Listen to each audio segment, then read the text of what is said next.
Hi friends, welcome to our YouTube channel Bullet English for communicative and competitive. So ఈ రోజు class లో భాగంగా మనం చూడబోయే టాపిక్ పోటీ పరీక్షలకు ప్రత్యేకం కాంపిటీటివ్ క్లాస్ చూడబోతున్నాం.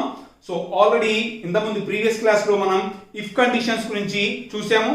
ఇవి ఎగ్జామ్స్ లో ఎలా అడుగుతారు, అవి సెంట్రల్ గవర్నమెంట్ కానీ స్టేట్ గవర్నమెంట్ కానీ. So for example, SBI, PO, SSC, NDA, so all sort of exams of central government. At the same time, when you see the state government jobs, for any job, adi group 2 Kanchi VRO, VRA దాకా ప్రతి ఒక్క exam లో examination point of view లో questions ఎలా అడుగుతారు, if conditions అనేవి ఎంత ఇంపార్టెంటో కూడా మీకు చెప్పాను ఆల్రెడీ. ఆ క్లాస్ లో భాగంగా మనకి possible condition, next impossible conditions లో అవి ఎలా ఉంటాయి, వాటి మీద బిట్స్ ఎలా అడుగుతారని కూడా చెప్పడం జరిగింది. సో ఈ రోజు క్లాస్ లో భాగంగా మనం పార్ట్ 2 చూడబోతున్నాం. సో ఆ పార్ట్ 2 లో భాగంగా మరి ఏం చేయాలి, ఖచ్చితంగా దాంట్లో టైప్ 2 ఇంపాసిబుల్ కండిషన్ ఉన్న టైప్ 2 చూడాలి. నెక్స్ట్ ఇమాజినరీ కండిషన్ అనేది కూడా ఎలా ఉంటుంది అనేది మనం చూడాలి friends. Yes, but before going to see the class my dear friends, నేను ఇంకా చాలా క్లాసెస్ మీకు ఇవ్వాలనుకుంటున్నాను. అండ్ దేర్ఫోర్ ఇలాంటి వీడియోస్ ప్రతి ఒక్క గ్రామీణ విద్యార్థికి ఖచ్చితంగా ఉపయోగపడాలి. Because they can't afford lot of money to the coaching. కాబట్టి ఈ అన్ని క్లాసెస్ మీ ఫ్రెండ్స్ తో షేర్ చేయండి, ఖచ్చితంగా సబ్స్క్రైబ్ చేయించండి, షేర్ చేయండి.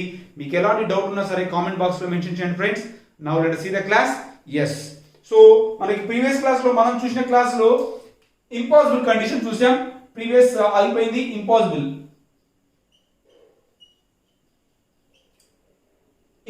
కండిషన్ చూసాం. ఇంపాసిబుల్ కండిషన్ లో భాగంగా మనకు తెలుసు ఇక్కడ ఇంపాసిబుల్ అంటేనే అది పాసిబుల్ కాదు అని చెప్పాను. సో మరి దీంట్లో భాగంగా మనకి ఇది 2 టైప్స్ ఉంటుందని చెప్పాను. టైప్ 1 ఉంటుంది, నెక్స్ట్ టైప్ 2 ఉంటుందని చెప్పడం జరిగింది. టైప్ 1 టైప్ 2 ఉంటుంది. సో ఆల్రెడీ టైప్ 1 చూసాం మనం, అది బిట్ ఎలా అడుగుతారు అనేది కూడా చూసాం. ఒక చిన్న ఎగ్జాంపుల్ తీసుకొని దాని మీద రకరకాలుగా, అంటే ఎగ్జామ్ లో మనకి ఇది పాసిబుల్ కండిషనా ఇంపాసిబుల్ కండిషనా ఇంకోటా అని అడగడు. సో డైరెక్ట్ గా బిట్ ఇస్తాడు, చేయమంటాడు. అంటే మనమే అదేంటి క్వశ్చన్, నెక్స్ట్ అది ఏ కండిషన్ లో ఉంది, దాని ఎలా ఉంది అనేది మనమే నిర్ణయం చేసుకొని మనం ఆన్సర్ చేయాల్సి ఉంటుంది ఫ్రెండ్స్. సో ఇక్కడ ఇంపాసిబుల్ కండిషన్ లో టైప్ 1 చూసాం, ఇప్పుడు టైప్ 2 చూద్దాం. అట్ ద సేమ్ టైం దీని మీద బిట్స్ ఎలా అడుగుతారు అనేది కూడా మనం చూద్దాం. So friends, let us see.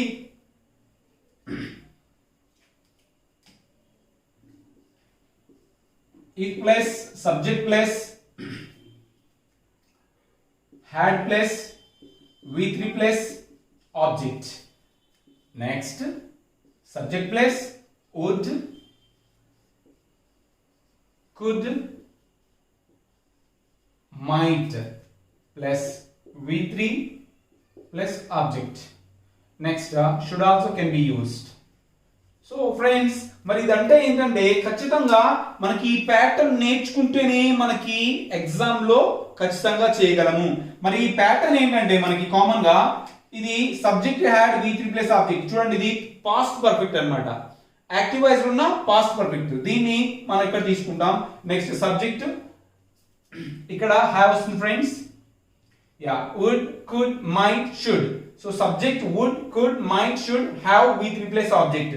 So దీని ప్రెసెంట్ పర్ఫెక్ట్ లో మనం ఎక్కువ ఉన్నదని చెప్పొచ్చు అనమాట. సో చూద్దాం దీని ఈ టైప్ 2 మీద ఎలాంటి క్వశ్చన్స్ అడుగుతారు.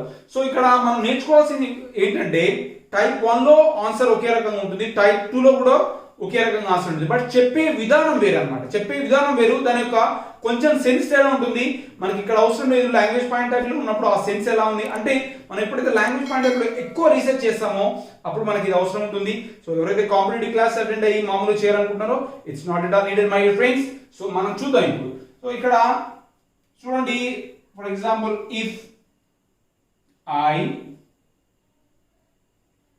I had studied well, if I had studied well, I would have become collector. Yeah, if I had studied well, I would have become collector. నేను బాగా చదివి ఉంటే నేను కలెక్టర్ ని అయి ఉండేవాడిని అని అర్థం అనమాట ఈ సెంటెన్స్ యొక్క అర్థం. So spoken English point of view next మనకి బిట్ ఎలా అడుగుతారు అనేది చూద్దాం. చూడండి, ఇక్కడ మనకి ఇఫ్ వచ్చేసింది, సబ్జెక్ట్ వచ్చేసింది, హ్యాడ్ వచ్చేసింది, V3 వచ్చేసింది, ఆబ్జెక్ట్ ఆబ్జెక్ట్ వచ్చేసింది. సో దీన్ని అడ్జెక్టివ్ అంటారు. So that is different case. మనకి ఇఫ్ వచ్చేసింది, ఇక్కడ సబ్జెక్ట్ ఏదైనా రావచ్చు. I, we, you, he, she, it, they. Okay, names కూడా రావచ్చు అనమాట. Mahesh, next Sujatha. So any ఇక్కడ మనకి ఏదైనా రావచ్చు. ఇక్కడ సబ్జెక్ట్ పాయింట్ ఆఫ్ ఏదైనా రావచ్చు. సో మనకు వచ్చేసి నెక్స్ట్ సబ్జెక్ట్, ఇక్కడ సబ్జెక్ట్ వచ్చింది, ఇక్కడ కూడా ఐ వచ్చింది, కానీ ఏదైనా రావచ్చు ఇక్కడ. అంటే ఈ సబ్జెక్ట్ మీద డిపెండ్ అవుతుంది అనమాట. So I. నెక్స్ట్ దీంట్లో would, could, might, should. So ఇక్కడ వుడ్, ఇవన్నీ వీటన్నిటిని ఏమంటారు అంటే మరి హెల్పింగ్ వెబ్స్ అంటారు. వీటిని సహాయ క్రియలు అంటారు. సహాయ క్రియలు అంటే ఈ హెల్పింగ్ వెబ్స్ లో కూడా మనం వీటిని మోడల్ యాక్సిలరీస్ అంటారు అనమాట. Model auxiliaries. సో మరి వీటి మీద చూద్దాం. మనకి వుడ్ వచ్చేసి దీంట్లో ఏదైనా తీసుకోవచ్చు. అంటే సెన్స్ మారుతుంది కానీ బట్ దీంట్లో ఏదైనా ఒకటి ఖచ్చితంగా మనం ఫిల్ చేయొచ్చు అనమాట. సో నెక్స్ట్ హ్యావ్ కి హ్యావ్ వచ్చేసింది. మనకి హ్యావ్ చూడండి, హ్యావ్ వచ్చేసింది. నెక్స్ట్ V3 వచ్చేసింది. నెక్స్ట్ ఆబ్జెక్ట్ వచ్చేసింది. Is it clear? If subject had V3 object, subject would have V3 plus object. So మరి చూద్దాం ఇక్కడ వీటిని ఎగ్జామ్ పాయింట్ ఆఫ్ వ్యూలో ఎలా అడుగుతారు, మనం ఎలా చేయాలి. మనకి ఎగ్జామ్ పాయింట్ ఆఫ్ వ్యూ ఏం చేస్తారంటే ఖచ్చితంగా ఏదో ఒకటి మిస్ చేస్తాడు అనమాట. For example helping verb miss చేస్తాడు.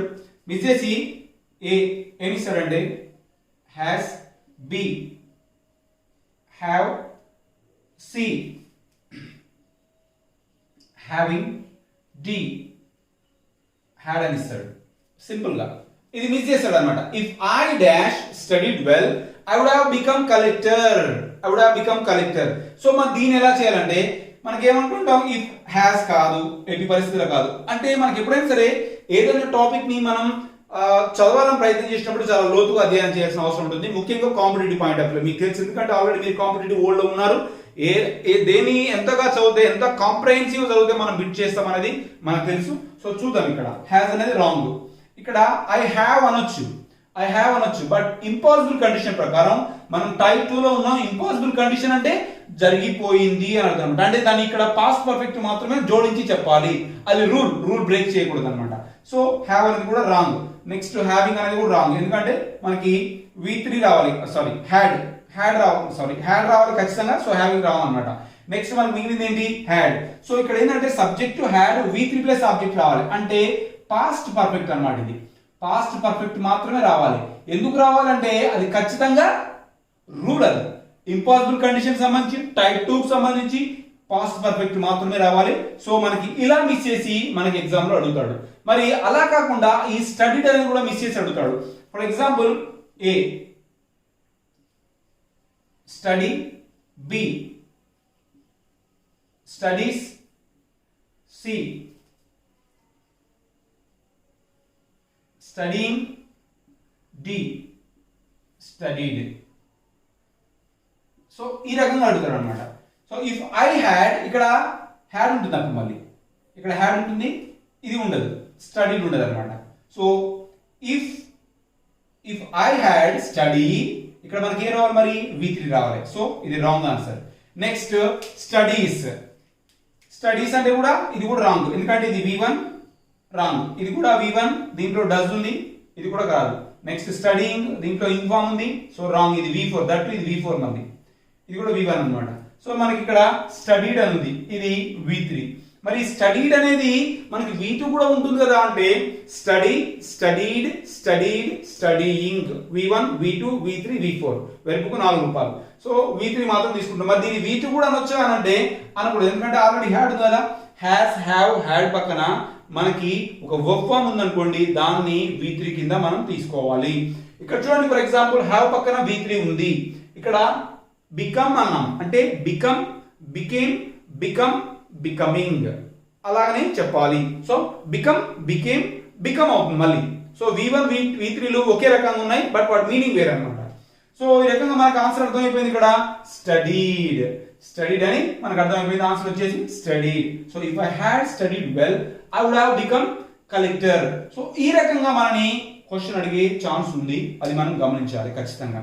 ఎస్, మళ్ళీ ఇంకా ఎలా అడుగుతారంటే ఉత్తి చేస్తాడు. ఉత్తి చేసేసి మనకి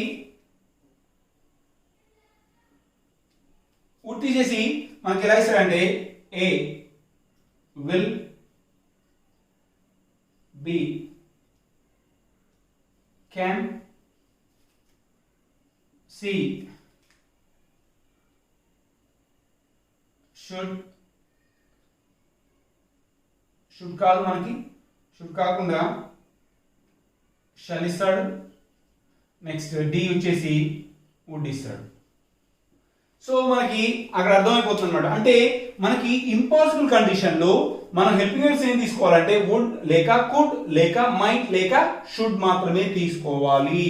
సో ఇక్కడ మనకి వెంటనే అర్థమైపోతుంది. ఇక్కడ మనకి ఏ విల్ అనేది రాంగ్, నెక్స్ట్ కెన్ అనేది కూడా రాంగ్, షెల్ అనేది కూడా wrong.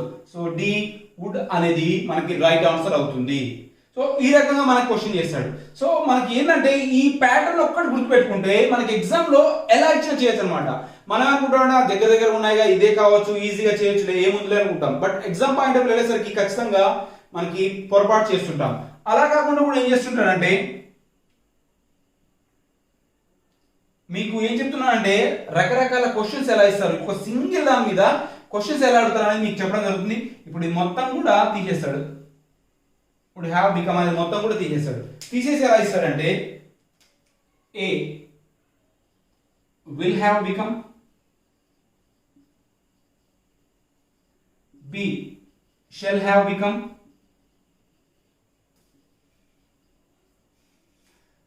C would have become, లేకపోతే కుడ్ హ్యావ్ బికమ్, ఏదైనా చెప్పొచ్చు. Could have become, D became అని చెప్తారు అనమాట. చూడండి మనకి ఈ పార్ట్ మొత్తం కూడా మిస్ చేశాడు. వుడ్ హ్యావ్ బికమ్ అనేది కూడా మిస్ చేశాడు అనమాట. మనకి ఏమి ఇచ్చాడు, విల్ హ్యావ్ బికమ్ అని ఇచ్చాడు. అప్పుడు మనం ఆన్సర్ చూసుకోవాలి. విల్ హ్యావ్ బికమ్ అసలు విల్ అనేది ఉండకూడదు, ఎందుకంటే ఇది ఇంపాసిబుల్ కండిషన్ లో టైప్ 2 లో భాగంగా మనకున్న స్ట్రక్చర్ ప్రకారం వుడ్ లేకపోతే కుడ్ లేకపోతే మైట్ లేకపోతే షుడ్ అనేది మాత్రమే ఉండాలి. సో విల్ హ్యావ్ బికమ్ అనేది wrong. Next shell have become అనేది కూడా wrong. Next could have become, so మనకి ఆన్సర్ కుడ్ హ్యావ్ బికమ్ అవుతుంది. ఎందుకంటే మనకి could plus have plus V3 plus object. So could have become లేకపోతే వుడ్ హ్యావ్ బికమ్ ఏదైనా చెప్పొచ్చు అన్నమాట. దాని అర్థం వేరే వస్తుంది, బట్ ఇలా ఉండాలి, ప్యాటర్న్ మాత్రం ఇలాగనే ఉండాలి. నెక్స్ట్ V3 ఉంది, బికమ్ ఉంది. నెక్స్ట్ అలా కాకుండా డి ఆప్షన్ ఉంది, బికేమ్ అని ఇచ్చాడు, అంటే ఇది V2 అన్నమాట. సో మనం V2 తీసుకోవచ్చా, తీసుకోకూడదు. సో ఖచ్చితంగా మనకి ఏమి ఉండాలి, ఇక్కడ V3 మాత్రమే ఉండాలి, ఖచ్చితంగా హ్యావ్ ఉండాలి, ఖచ్చితంగా ఇక్కడ వుడ్ లేక కుడ్ లేక మైట్ లేక షుడ్ ఉండాలి, ఖచ్చితంగా అది రూల్ అన్నమాట. రూల్ బ్రేకప్ చేయదు. ఈ రకంగా మనకి రకరకాల క్వశ్చన్స్ దీని మీద అడగడం జరుగుతుంది. మరి ఇంకా ఇండెప్త్ గా పోతే ఎలా అడుగుతాడు అని అంటే మనకి డబల్ క్వశ్చన్స్ అడుగుతాడు అనమాట. అంటే ఆన్సర్ ఏం చేస్తాడంటే 2 రకాలుగా ఇస్తాడు. అంటే ఒక్క ఆప్షన్ లో 2 ఇస్తాడు, సెకండ్ ఆప్షన్ లో 2 ఇస్తాడు. అలా ఇచ్చినప్పుడు మనకి ఏమవుతుందంటే ఖచ్చితంగా మనం తప్పు చేసే అవకాశం ఉంటుంది. అది ఎలాగ అడుగుతాడు అనేది మనం చూద్దాం.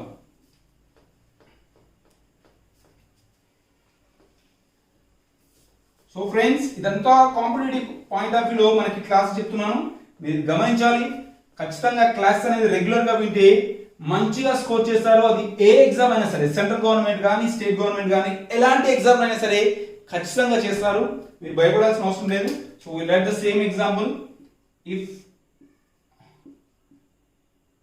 I had studied well, comma, I would have become collector. So if I had studied well, I would have become collector. మనకి ఎగ్జామ్ లో ఎలా ఇస్తారంటే A had, ఇది మిస్ చేస్తాడు. నెక్స్ట్ బికేమ్, ఇది మిస్ చేస్తాడు. అంటే 2 సెంటెన్స్ లో మిస్ చేస్తాడు అన్నమాట. 2 సెంటెన్స్ లో మిస్ చేసేసి మనకి ఏంటో అడగమని చెప్పి అడుగుతాడు, మనం ఆన్సర్ చేయాల్సి ఉంటుంది. సో హ్యాడ్ బికేమ్ అన్నాడు. నెక్స్ట్ హ్యావ్ బికమ్, మనకి దగ్గరగా ఉండడానికి ఆస్కారం ఉంటుంది. Next C having becoming, D had become.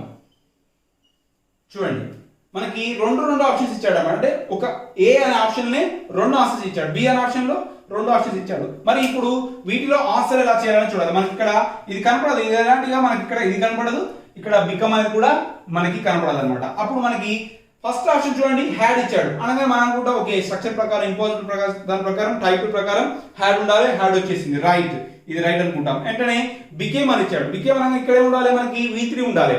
So V3 ఉండాలి కదా, V3 ఉండాలన్నప్పుడు ఏం చేయాలి, ఖచ్చితంగా బికమ్ బికేమ్ బికమ్ అవుతుంది అనేది మనకు ఐడియా ఉండాలి. అలాంటప్పుడు వెబ్ ఫార్మ్స్ ని మనం ఎక్కువ చదువుకోవాలి, చూసుకోవాలన్నమాట. సో బికేమ్ అనేది మనం రాంగ్ అని, ఒకవేళ బికేమ్ కరెక్టే కదా, ఇది V2 కదా లేకపోతే V3 ఇట్నే ఉంటుందేమో, become became became no, become became become అన్నమాట. అప్పుడు ఇది రాంగ్ అవుతుంది, తప్పు అవుతుంది. నెక్స్ట్ చూసినట్టయితే హ్యావ్. సో మనం ఇక్కడ పాస్ట్ పర్ఫెక్ట్ ప్రకారం మనకి ఇక్కడ ఏం ఉండాలి, ఇక్కడ హ్యాడ్ మాత్రమే ఉండాలి, కానీ ఇక్కడ ఏముంది మరి హ్యావ్ ఉంది, కాబట్టి మనకి వెంటనే అర్థమైపోతుంది ఇది రాంగ్ ఆన్సర్. బట్ ఇక్కడ మాత్రం రైట్ ఇచ్చాడు, ఇది బికమ్ అని ఇచ్చాడు. అంటే ఒక ఆప్షన్ బి ఆప్షన్ లో ఉన్న రెండు పదాల్లో ఒక పదం రైట్ ఇచ్చాడు, ఇంకో పదం తప్పుగా ఇచ్చాడు, సో అది కూడా తప్పు. నెక్స్ట్ డి ఆప్షన్ లో హ్యావింగ్ బికమింగ్, అసలు ఇది కంప్లీట్ గా తప్పు. నెక్స్ట్ మనకి మిగిలింది ఏంటి, D option right, had become. So had అనేది ఉంది ఇక్కడ, నెక్స్ట్ బికమ్ V3 అనేది కూడా మనకి ఇవ్వడం జరిగింది. సో ఈ రకంగా మనకి ఎగ్జామ్ లో అడుగుతారు. మళ్ళీ వీటిని ఇంకా ఇన్ డెప్త్ అడుగుతారు. ఎలా అడుగుతారంటే ఇంట్రాగేటివ్ పాయింట్ ఆఫ్ వ్యూ, అంటే క్వశ్చన్ పాయింట్ ఆఫ్ వ్యూ అడుగుతారు, లేకపోతే నెగిటివ్ పాయింట్ ఆఫ్ వ్యూ అడుగుతారు. ఓకే, సో ఈ రకంగా చాలా రకాలుగా బిట్ అడిగే ఛాన్స్ ఉంది. కాబట్టి మనం ఎప్పుడైనా సరే ఈ స్ట్రక్చర్ ఒకటి నేర్చుకుంటే మన ఎగ్జామ్ పాయింట్ ఆఫ్ వ్యూ ఈజీగా ఆన్సర్ చేయగలము, అది మీరు గుర్తుపెట్టుకోవాలి. So and this is what is the class impossible condition, దాంట్లో ఉన్న టైప్ 2. ఇప్పుడు మనం చూడబోయేది ఇమాజినరీ కండిషన్.